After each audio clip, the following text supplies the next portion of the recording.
Hey salut à tous, c'est Leader. Aujourd'hui on se retrouve pour la review du Combiner Wars de X-Class Swindle. Enfin, comme pour Groove que j'ai fait avant, enfin j'ai dû présenter avant étant donné que je viens de tourner la vidéo, ce n'est pas le Groove Combiner... non, c'est plus Groove maintenant, c'est Swindle. Ce n'est pas le Swindle Combiner Wars que je vous présente, c'est le knock-off du Swindle Combiner Wars. Comme pour Groove, Swindle est compliqué à trouver en officiel, hein, c'est un jouet qui date d'il y a déjà 4 ans. Je tourne ça vers mi-2020, donc il est sorti en 2016, c'était il y a 4 ans. C'est un jouet qui commence à être un petit peu rare, donc pas donné. Et je voulais vraiment un Swindle, c'est un personnage que j'aime vraiment beaucoup, et j'en voulais un, le seul que j'avais était le G1, donc ça tombe bien, on va pouvoir le comparer avec lui. Et donc nous avons ici le knock-off que j'ai trouvé à environ 7 €, donc voilà, faut pas s'attendre à quelque chose de vraiment génial. C'est le Combiner Wars, mais un petit peu moins cher. C'est ceux qui pensent que les officiels ne sont pas bien, c'est justement ceux contre qui j'essaie de me battre et que j'essaie d'éradiquer de la surface de la planète. Donc nous avons ici la pochette dans laquelle il vient et les instructions tout simplement. Voilà.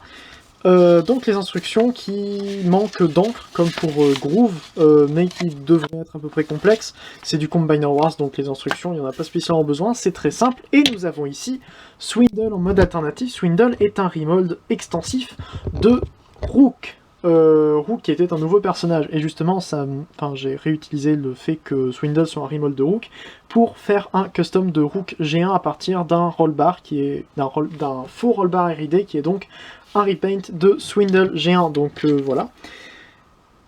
Ces petites considérations inutiles mises de côté, nous avons donc ici Swindle qui est dans un mode alternatif que je trouve relativement sympathique. Alors il est un peu bizarre, mais je trouve bien. Nous avons de la peinture ici, la peinture métallisée là, et partout ici, la qualité reste pas trop mal. Je sais pas si c'était peint en dessous au niveau de ces barres là sur l'officiel, mais ça ne l'est pas ici. Nous avons ce qui va faire une grosse différence entre l'officiel et le knock-off, c'est le symbole ici. Le symbole donc Taikongzans. Voilà. Donc nous avons ainsi ce Swindle en mode alternatif là. On voit les mains, on voit la tête à l'arrière. Est-ce que c'est grave? Absolument pas. Nous avons un petit volant extrêmement mignon mais qui annonce que le mode alternatif est absolument gigantesque. J'imagine qu'il est à l'échelle avec un humain à peu près de cette taille-là. Ou peut-être même encore plus petit. Ce qui fait qu'il n'est pas du tout à l'échelle, enfin il serait quasiment à l'échelle avec son homologue G1. Et oui, il est à l'échelle avec son homologue G1 si on en croit la taille du petit volant qu'il a à l'intérieur. Et donc le voici, nous avons à peu près les mêmes détails. Non, parce que lui est beaucoup moins détaillé. Mais nous avons ici un habitacle ouvert alors qu'ici c'est plus fermé, ce que j'aime bien, ça reste plus correct pour quelque chose qui doit se balader en plein milieu d'un combat. Donc voilà, nous avons comme ça un Swindle qui est un peu plus grand que sa version G1. Pour l'arrière, voilà ce que ça donne. Voilà, c'est à peu près tout. Et d'ailleurs, il se transforme à l'envers étant donné que les jambes sont ici et les bras sont là, donc il devrait à peu près être comme ça. Bref, donc nous avons comme ça le mode alternatif qui roule bien. Voilà, il roule bien. En dessous, on voit juste le torse et ça. Contrairement à Groove, regardez sa review si vous ne l'avez pas fait, contrairement à Groove, lui n'a pas de problème de peinture spécialement. Les plus gros problèmes sont deux pièces qui sont un peu lâches mais qui se clipsent quand même bien. Et le peg combiner qui est horrible à sortir du torse. Il est beaucoup trop serré. Si vous avez entendu celui de Groove, il était déjà très serré, lui c'est pire. Donc, au niveau des accessoires, nous avons son arme. C'est pas son arme, c'est l'arme de Brawl. Ils me l'ont vendu avec l'arme de Brawl. Mais au moins, c'est un très bon point, dans un sens, étant donné que ça veut dire que si j'achète un Brawl knock-off, ce qui serait très probable, étant donné que, pareil, Brawl ne se trouve pas facilement, si j'achète un Brawl knock-off, je serais sûr d'avoir son arme. Donc son mode tank est forcément complet, ce qui est relativement cool. Mais bon, pour quelqu'un qui voulait l'arme de Swindle, c'est un peu dommage. On peut la mettre sur un des deux pegs, enfin un des deux ports, et son pied-point-flingue qui est celui d'un raid en gris. Je sais que c'est celui d'un raid parce que le troisième knock-off que j'ai acheté avec Groove et Swindle, c'était un raid.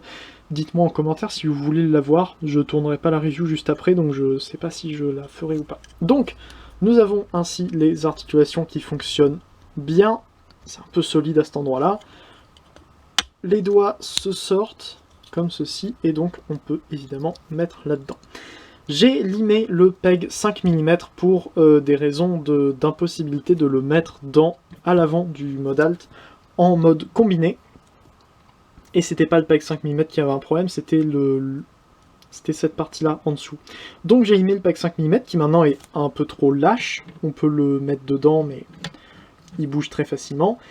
Tout ça pour me rendre compte qu'en fait il fallait juste que je lime la partie d'en dessous et que le peg 5 mm aurait pu être en très bon état. C'est pas très grave, je fais avec, c'est pas un officiel de toute façon, donc pas grave s'il est un peu cassé. Donc voilà, on peut le mettre là-dessus et nous avons une voiture un peu plus armée. Honnêtement, je préfère ce que ça donne comme ça, même avec une autre arme. Son arme, ça aurait été sans doute mieux. Pour le mode combiné, donc nous allons faire le mode jambe. Alors pour le mode jambe de Swindle G1, c'est extrêmement simple, c'est comme ça. Non, pas du tout. Il faut sortir les pegs, enfin les trous ici, donc c'est comme ça. Voilà, ça c'est le mode jambe de Swindle G1. Ça s'arrête à peu près à cet endroit-là. On a le pied en dessous, mais je n'ai pas de pied. Et pour ce mode-là, c'est un mode que je trouve beaucoup plus sympathique. On vient juste prendre les pieds, on les ramène vers le bas comme ça, et nous avons le mode combiné. Mais honnêtement, c'est vraiment le mode combiné, hein. Il faut juste ouvrir ça, mettre le pied ici et sortir le peg. Alors pour sortir le peg, ce que je propose, c'est d'ouvrir la tête, de prendre l'arme ici et de venir appuyer là.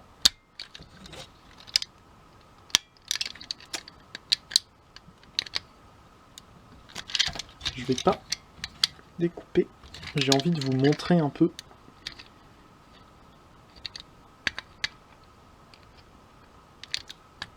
En espérant que je casse pas l'arme, ce sera un peu dommage. Bon, je n'y arrive pas, à sortir le peg d'ici.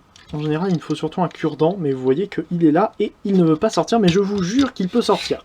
Mais donc nous avons un mode combiné qui est comme ça, et je trouve que c'est absolument génial. C'est le principe des combiners G1, c'est juste un véhicule, tu mets un pied à un bout, tu mets une jambe, enfin une cuisse à l'autre, et ça te fait tout simplement un tibia de combiner. J'adore l'idée, tout simplement. Je trouve que c'est absolument génial. Et c'est beaucoup plus classe, je trouve, que Rook, qui lui devait prendre toute la partie avant et la ramener comme ça dessus, ce qui faisait un genou extrêmement épais. J'ai rien contre Rook, il est juste à côté de moi, il est très sympathique, très joli. C'est juste que je trouve que ça, c'est beaucoup plus élégant. Donc, on peut ensuite passer au mode bras. Pour le mode bras, il faut détacher la pièce à l'avant, sur le dessus, comme ceci. Vous remarquez que le volant est ici. C'est quelque chose que j'ai remarqué, que j'avais pas vu dans les reviews. On vient ouvrir un peu la tête pour pouvoir passer le peg 5 mm en dessous. Comme ceci, comme ça. Et on vient mettre ces pegs là à l'intérieur des trous qui sont là, comme ceci.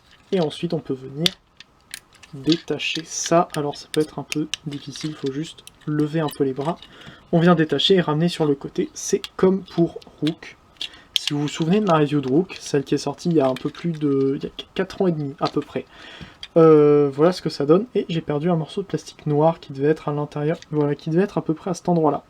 C'est un peu n'importe quoi ici, c'est un peu cassé, c'est pas de la super grande qualité, hein. Après tout je l'ai acheté à 7 €, je vais pas me plaindre. Je vais répéter ça tout le temps, comme pour la review de Groove. Et donc on peut tourner ça, et donc nous avons un bras, plus qu'à prendre la main. Ça, on met le pouce dans le bon sens. Et on a un bras, ce qui ne sera pas utilisé avec Swindle, enfin sauf du coup si vous arrivez à avoir Ruination Unite Warriors, ce que je vous conseille, il est absolument génial. Et donc Rollbar pourrait très bien devenir un bras, surtout qu'il viendrait ce bras-là, pour la configuration aérienne, non, pour la configuration terrestre de Ruination. Voilà, configuration aérienne c'est comme Bruticus. Donc voilà ce que ça donne, j'aime bien avoir le capot ici avec l'avant, qui est là, et donc tout le bas qui n'a pas spécialement de détails dessus, ça fait... je trouve que ça donne bien. Voilà. Et donc, le mode de bras de Swindle G1, ça doit être à peu près ça, enfin, ça normalement, mais ça. Voilà. Voilà, c'est relativement proche. Donc, je vais mettre Swindle G1 en mode robot, ce qui est génial. Il est vraiment très bien ce Swindle. Et donc, continuons de transformer ici. On avait les jambes dans ce sens-là en mode alt. On vient les séparer. on les met comme il faut. Vous verrez au niveau des pieds, j'adore l'articulation des pieds. Donc, on vient ouvrir ici, on sort les bras et on les ramène vers l'extérieur. C'est Rook, hein, voilà. Ça, on vient tourner comme ça, on ramène la tête ici et on la retourne. Ce bruit. Et donc, vous voyez la pièce qui est lâche. C'est celle-ci. Elle est un peu courbée, comme vous pouvez voir sans doute ici. Elle est très courbe, ce qui est bizarre. C'est pas censé être comme ça, je pense. Et donc, on vient la ramener comme ça. Et là, on peut venir la clipser ici. Et ça ne bouge plus. L'autre pièce un peu lâche, c'est ce pied-là qui bouge comme ça. Et nous avons Swindle en mode robot, et voici ce qu'il donne à côté de Swindle G1, qui est tout petit, tout mignon et un petit peu ridicule. Donc voilà ce qu'il donne, et je trouve qu'il est pas mal. Franchement, je trouve qu'il est assez joli. Après, ça reste un knock-off, ce n'est pas considéré comme un Transformers officiel. On peut lui donner son arme dans sa main. Ça tient bien. Donc nous avons comme détail déjà le logo Taikonzans ici. La tête comme ça, très jolie tête. J'aurais bien aimé une expression un peu différente sur l'officiel, du coup, pour être reprise par le knock-off. Ensuite, on a du violet, du violet métallisé ici, que je trouve absolument magnifique, et du bleu clair ici, du gris foncé, enfin du noir quasiment métallisé ici, encore du violet partout là. On a du gris un petit peu mal appliqué à cet endroit-là, encore le gris métallisé ici et là. Donc voilà, je trouve que c'est très sympathique. Voilà, très joli, et du coup au niveau du backpack on a juste cette plaque là qui peut être un peu gênante. Au moins je suis content, j'ai un Swindle dans ma collection, en attendant qu'il y en ait peut-être un autre qui sorte, je ne sais pas. Il n'y a pas spécialement besoin de meilleurs Swindle que ça. Enfin, qui se combine, il n'y a pas besoin de meilleurs Swindle je pense, mais un Swindle qui ne se combine pas, ça pourrait être cool aussi. Parce qu'au final, quand je pense à Swindle, j'ai tendance à oublier qu'il fait partie des Combaticons. Donc, au niveau des articulations, le cou, la tête était bloquée quand je l'ai eu, j'ai dû séparer la tête, l'avant et l'arrière de la tête, vous voyez à cet endroit-là, ça se sépare assez bien. J'ai dû séparer pour que ça décide à tourner. On a ball joint au niveau des bras qui peuvent parfois être un petit peu lâches, vous voyez que ça, là c'est un peu lâche, mais le reste, ça tient relativement bien. Quoique, là c'est la première fois qu'il est aussi lâche que ça. L'autre bras reste beaucoup plus solide. Ça tourne. Ici, c'est très solide, je viens de me pincer. On a d'écran à cet endroit-là, à l'autre coude aussi. Ce bras était pas aussi lâche que ça avant. Bref, ça tourne à cet endroit-là. Les jambes vont d'avant en arrière ici, les deux d'ailleurs. Vers l'extérieur également. Ouais, j'arrête, ça tourne. Ça tourne et on va éviter de tourner. Ça peut se plier à 90 degrés. Et ça, qui vient de Rook, et que j'adore. Ça fait partie des deux seuls molds qui l'ont avec le mode de Brawl. Et je trouve ça absolument génial. Et ça fait qu'il rentre très bien parmi les Siege. D'ailleurs, petite comparaison d'un Deluxe Combiner Wars avec un Deluxe Siege. En même temps, il y a beaucoup plus de Deluxe Siege différents que de Deluxe Combiner Wars différents. Et les Deluxe Combiner Wars avaient l'obligation de faire tous à peu près la même taille pour pouvoir se combiner. Pas les Deluxe Siege, c'est pour ça qu'il y en a qui peuvent être plus petits et d'autres plus grands. Donc je pense que c'est à peu près tout pour ce Swindle, j'espère que la review vous aura plu. Déjà 13 minutes, c'est très long, vaut mieux que je fasse des reviews scriptées, ça me prend beaucoup moins de temps. Donc j'espère que ça vous aura permis de savoir si vous allez prendre le knock-off ou pas. Je ne vais pas vous le recommander parce que c'est un knock-off et c'est illégal, donc non, n'achetez pas, c'est mieux. Mais si vraiment vous pouvez pas faire autrement, et si vraiment c'est pour les Transformers anciens que vous pouvez pas trouver à bon prix, pourquoi pas le considérer, mais occasionnellement. Voilà, c'est les seuls cas dans lesquels je viens de dire que c'est pas mauvais, enfin, que c'est pas complètement mauvais d'acheter des knock-off, même si normalement ce n'est pas du tout excusable, ça reste du vol. Donc, j'espère que cette review vous aura plu, c'était une vidéo que j'ai essayé de faire rapidement et qui finalement est très très longue, ça m'avait manqué de parler comme ça. Donc, on se retrouve bientôt pour une prochaine vidéo. Dites-moi en commentaire si je devrais faire Airhead, avec un peu de chance, je sortirai la review pas trop longtemps avant des vacances, donc je pourrai tourner la review d'Airhead. N'hésitez pas à aller faire un tour sur la chaîne Évidence Transformers qui se trouve juste après ou juste en dessous en description. N'hésitez pas non plus à aller faire un tour sur le forum transformersfr.com pour toutes les nouveautés Transformers officielles ou non, ainsi que sur le serveur Discord de l'Arche pour discuter avec des gens super sympathiques.